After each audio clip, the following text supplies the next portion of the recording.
Triple H is changing more of Vince McMahon's rules, plus backstage heat on an AEW champion. Got to tell you about that. And a major AEW star is taking time off.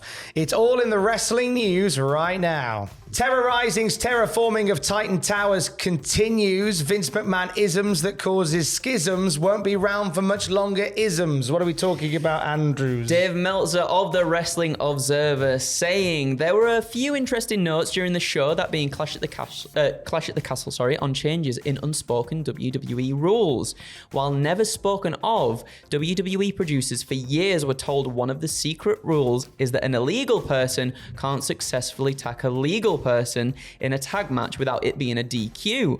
You could do the 5-second double team spot, but if the illegal person attacked the legal person, it had to be with the referee down. I seem to remember the only time I see this coming up was, I think it was Retribution's first match in 2020 against the Hurt Business, and that was how the match ended. And we all went, yeah, of course. What was that? Was that a rule? That was very, very true. Actually, I didn't even remember that one. But yeah, it felt very out of left field, didn't it? Yeah, it's a rule they don't mention very often, and then they go, oh, well, that's rubbish, isn't it?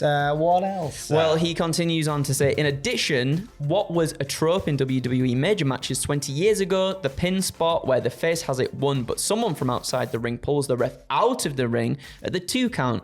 Breaking up the pin in a singles match was barred by Vince McMahon because it makes no sense.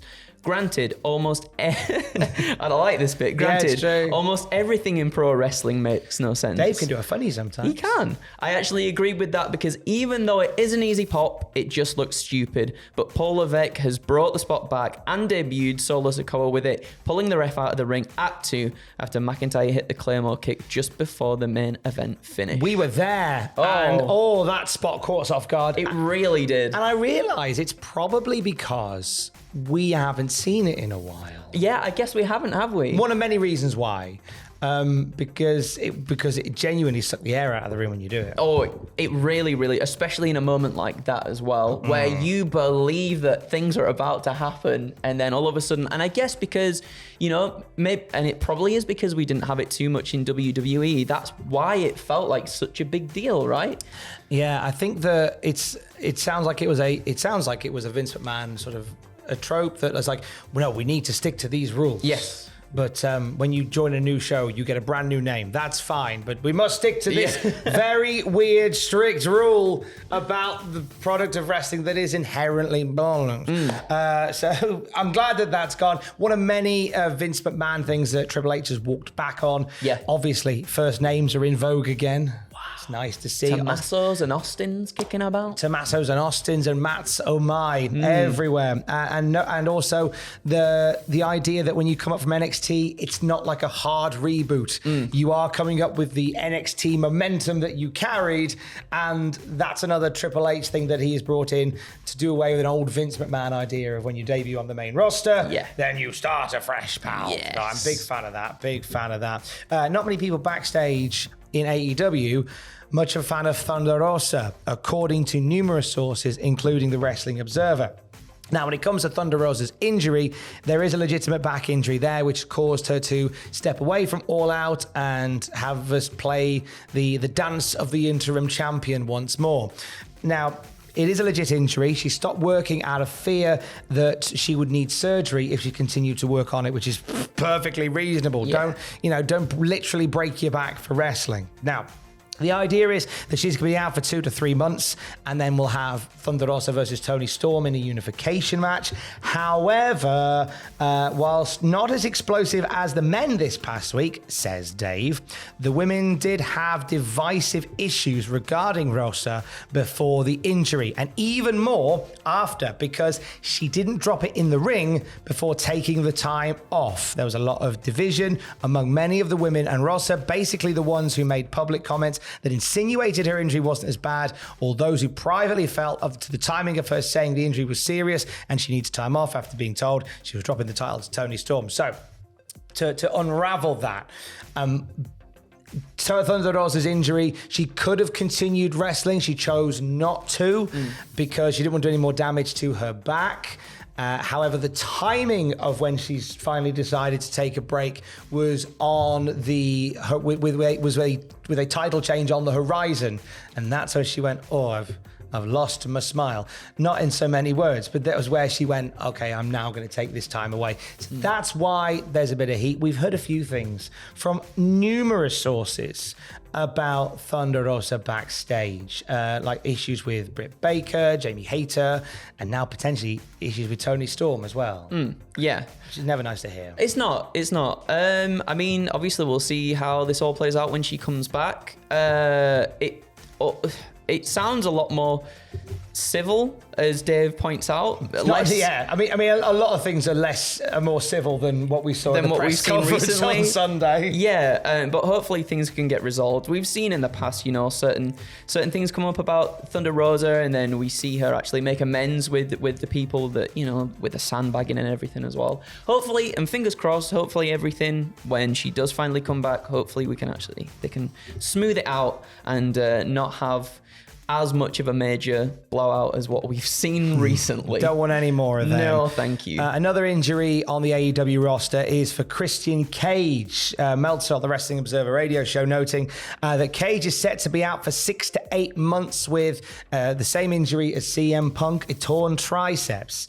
Now, this timing is dreadful because it was All Out where we saw Luchasaurus turning on Jungle Boy to give Christian Cage an assisted win. Oh, my God. And we don't see, after all the stuff that Christian Cage said and did to Jungle Boy, we're looking at next year before we see any resolution to that for Jungle Boy. Yeah. How do you see AEW repairing this storyline without Christian Cage? Obviously, we've got Luchasaurus in the mix. Yeah, which, I mean, that's going to play a major factor, obviously. I think, with Jungle Boy sort of breaking off now on his own, I think we build him up to be a very credible challenger for a main title. And you get him to that picture, and you get him within a grasp of finally getting some sort of belt.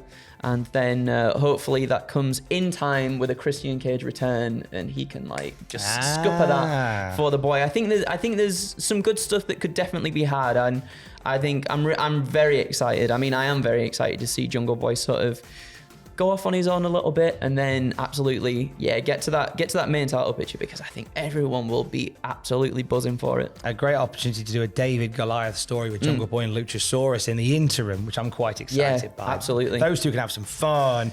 Another AEW star taking some time away, a major name from the top of the tree, could be taking some time off very soon. Who are we talking about, Andrew? So on Sunday, Fightful had reported that Jon Moxley was set to take some time off from AEW. Sources close to Fightful indicated that Moxley was to take a leave of absence after All Out and return for the Cincinnati show in October. However, obviously, in the wake of the backstage altercation and the suspension of multiple AEW talent, he ended up going to Buffalo and will compete next week in the semi-finals of the title tournament too. So it's unknown whether Moxley will take time off shortly after that, or if he's going to stay on to fill the gap left by CM Punk in that main event. It seems like if time off has been asked for Moxley, I do believe he will get time off. Yes. But in the short term, he's in this tournament. I don't see them putting the belt on Moxley again. No. I feel like this is Moxley. Moxley does want some time off. I think this may be Bryan Danielson. I feel like Bryan Danielson could potentially be a guy to lead the company at this point. Yeah, definitely. I feel for Jon Moxley, who's honestly just been...